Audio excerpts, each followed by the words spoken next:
राधानगरीत पावसाच्या आगमनाने निसर्ग बहरला. धुक्याच्या तुलईत हरवले दाजीपूर.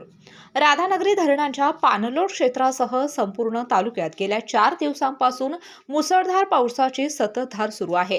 पावसाच्या आगमनाने राधानगरीचा निसर्ग नव्या चैतन्याने बहरून आला असून घाटमाथ्यावरील दाजीपूर परिसर धुक्याच्या दुलईत हरवला आहे. सर्वत्र पसरलेली गर्द हिरवाई, डोंगर कड्यांवरून कोसळणारे पांढरे शुभ्र धबधबे, सतत बरसणारा पाऊस आणि धुक्याने वेढलेले डोंगर असे नयनरम्य दृश्य सध्या पर्यटकांना आकर्षित करत आहे.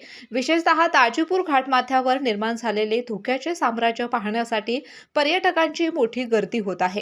राधानगरी तालुक्याला लाभलेल्या समृद्ध नैसर्गिक सौंदर्यामुळे वर्षा पर्यटनासाठी हे ठिकाण दरवर्षी पर्यटकांची पहिली पसंती ठरते. राऊतवाडी धबधबा, राधानगरी धरण, दाजीपूर अभयारण्य परिसर आणि घाटमाथ्यावरील रमणीय स्थळे पावसाळ्यात अधिक खुलून दिसतात. यंदाच्या दमदार पावसामुळे संपूर्ण परिसर हिरवाईने नटला असून धुक्याच्या तुलईत हरवलेले दाजीपूर आणि निसर्गाच्या सानिध्यात चिंब भिजणारे पर्यटक हे चित्र सध्या राधानगरीच्या वर्षा पर्यटनाला नवी उभारी देत आहे.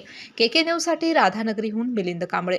स्वाद गोकुळचा आस्वाद परंपरेचा, गोकुळ आईस्क्रीम सोबती प्रत्येक क्षणाचा. गोकुळ आईस्क्रीम